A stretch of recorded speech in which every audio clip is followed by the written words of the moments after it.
Programming note. I will be out of town for the last week of January. I'm participating in a YouTube show called Taking Off with Dan Milligan. As such, this will interrupt my flow as I was going to start the Pedestal series this week.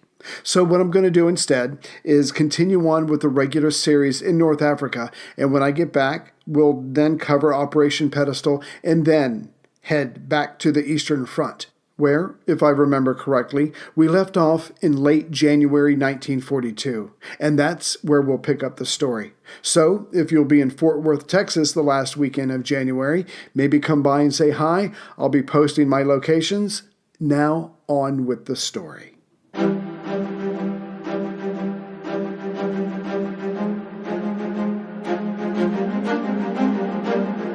Hello, and thank you for listening to The History of World War II podcast, episode 402, Monty Sets the Stage for Rommel. While the British Royal Navy moved heaven and earth to get Pedestal underway, this massive convoy, though only partially successful, dovetailed with the Americans getting involved, not to mention more fighter planes being placed on Malta. So while Pedestal made it possible to only half-starve the people for the rest of the year, the aggressive nature of the Allies was returning to the Mediterranean. In June, the Axis lost 6 ships. In July, they lost 7. In August, the month of Pedestal, it was 12.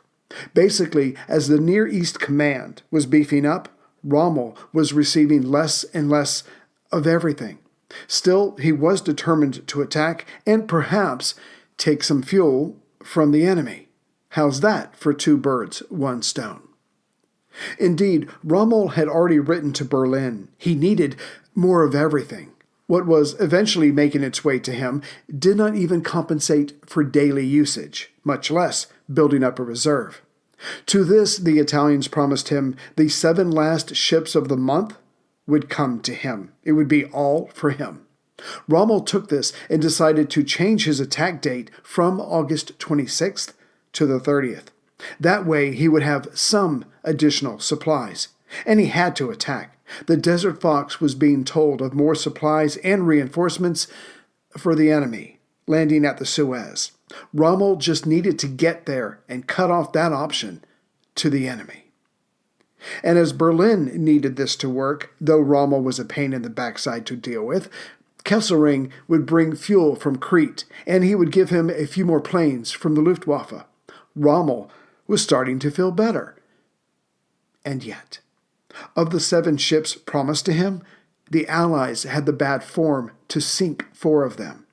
This seemed to be the last straw.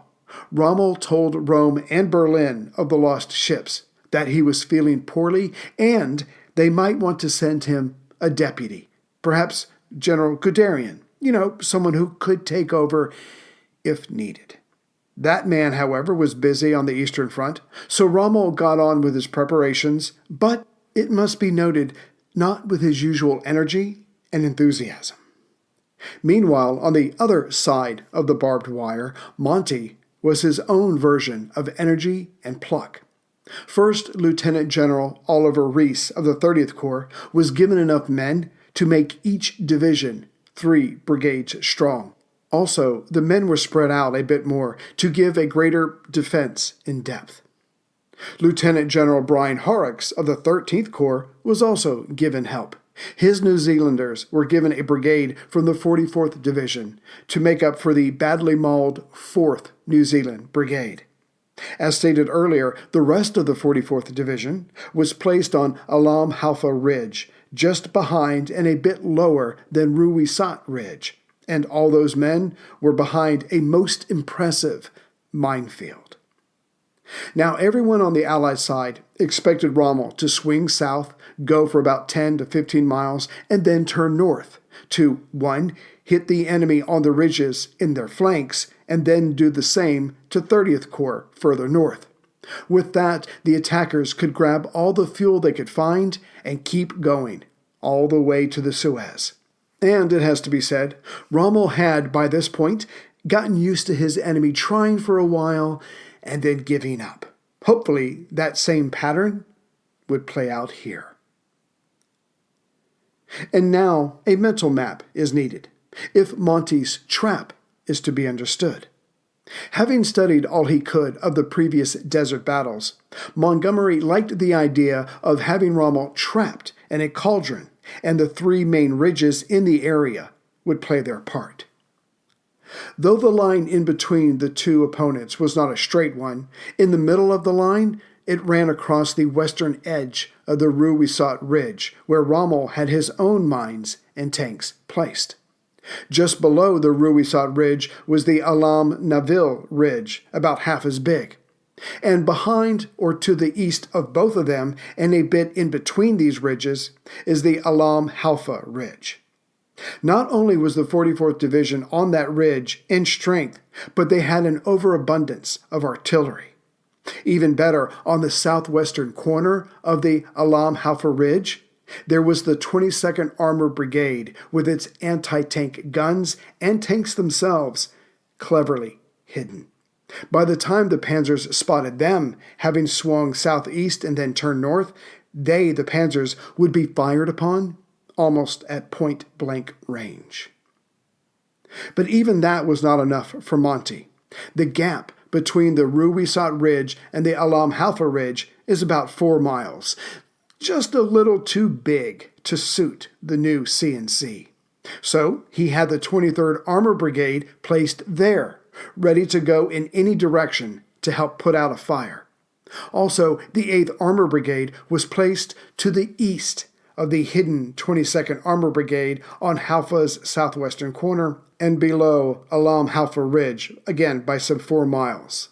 The 8th Armored Brigade represented a nasty trap should Rommel get this far. The reason for this positioning was in anticipation of Rommel. Again, if he came at them from the south, as everyone expected him to, then the 7th Motor Brigade and the 4th Armored Brigade, sitting below the New Zealanders on the Alam-Naville Ridge, and they were sitting behind a major minefield. They, if the Germans came their way, would simply retreat in good order. That is, until they reached the 8th Armored Brigade. Then, all 3 brigades, with help from the 22nd Armored Brigade and the 23rd Armored Brigade, a bit more north, might help too, if needed. That was the cauldron. In other words, Rommel's aggressive nature was being used against him, and the trap being set was a large area, with massive amounts of firepower by the defenders, with a retreat route that would see hundreds of Allied tanks on Rommel's rear as he tried to get away. But would this work, as Rommel was shown to be a master manipulator and brilliant with his sleight of hand, not to mention having a history of charging into the lion's mouth and snatching victory from the jaws of defeat? When Churchill returned from his visit with Stalin, he could tell for himself how much Monty had changed the atmosphere here at El Alamein. General Brooke noticed it as well and approved. Then Monty gave them a briefing to show how he understood the larger situation and his nasty surprise set for Rommel. It didn't hurt that, at the time, the over-exuberant prime minister was already in a good mood, having come from Moscow and gotten Stalin to accept that there would be no cross-channel attack this year. But it had not been easy. Back on August 12th, Churchill took off in a B-24 Liberator from Tehran, Persia, for Moscow with his senior military advisors. This flight took 10.5 hours. Churchill knew that Stalin did not make small talk, so jumped right to the heart of the matter. The British Prime Minister told the Soviet leader that they and the Americans would not be ready for a cross-channel attempt in 1942.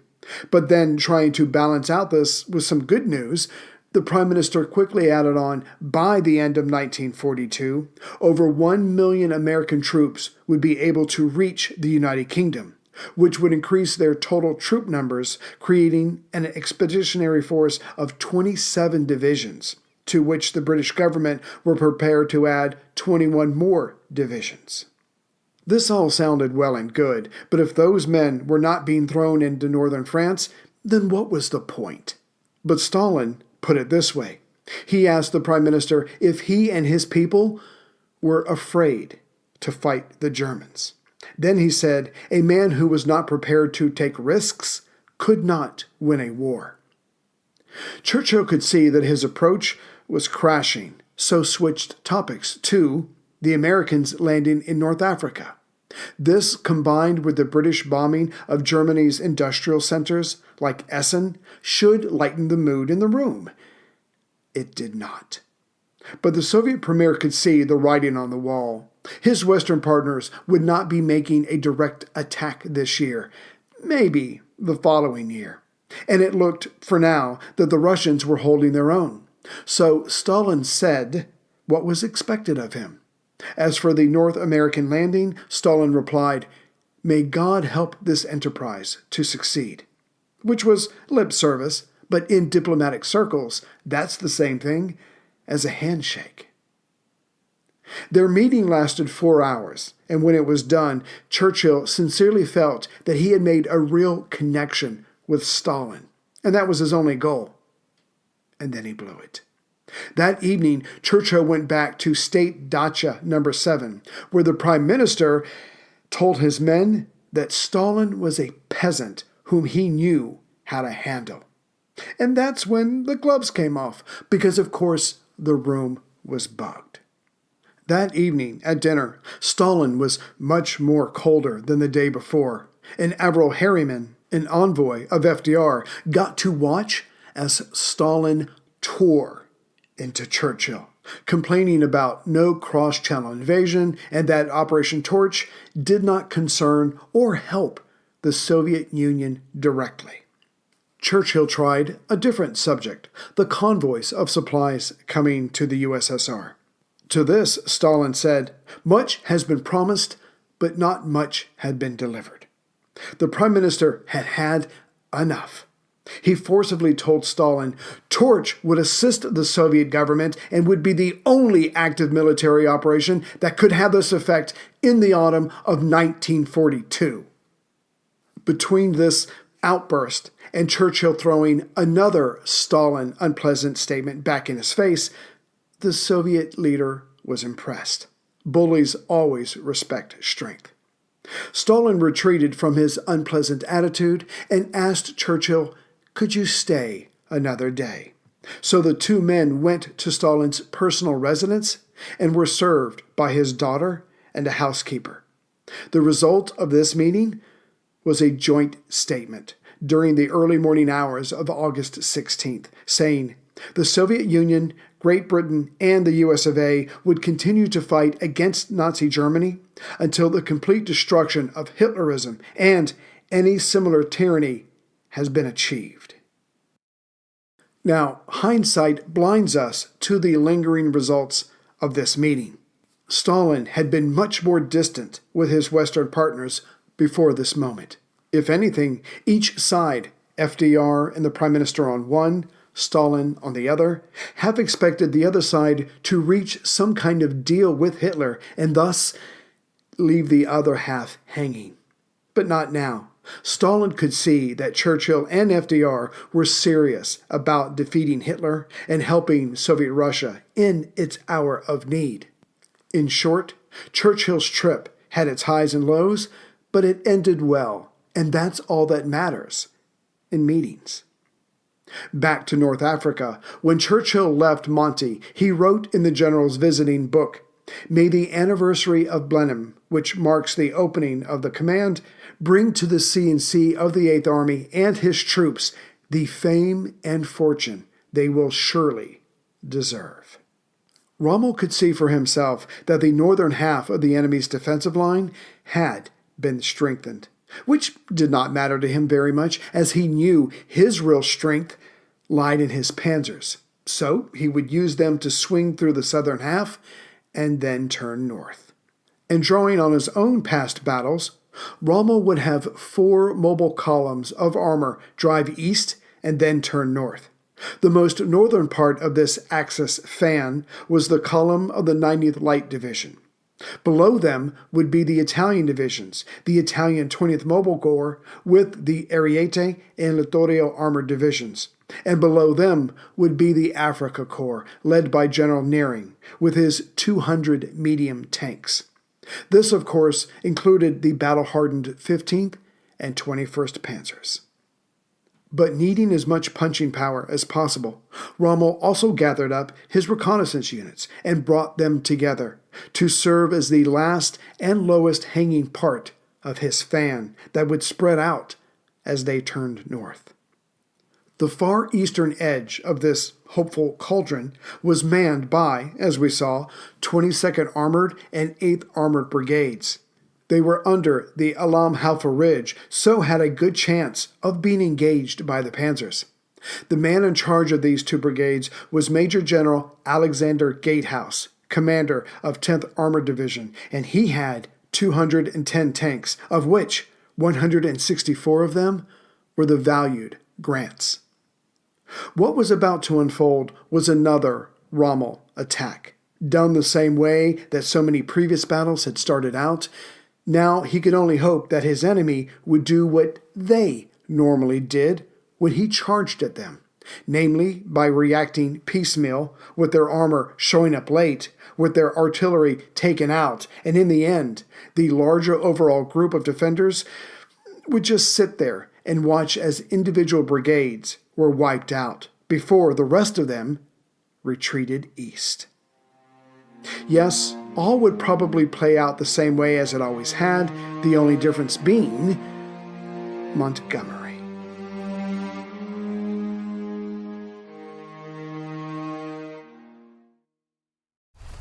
The crackling flame, the piercing heat. We were all born with a fire burning deep within our bellies.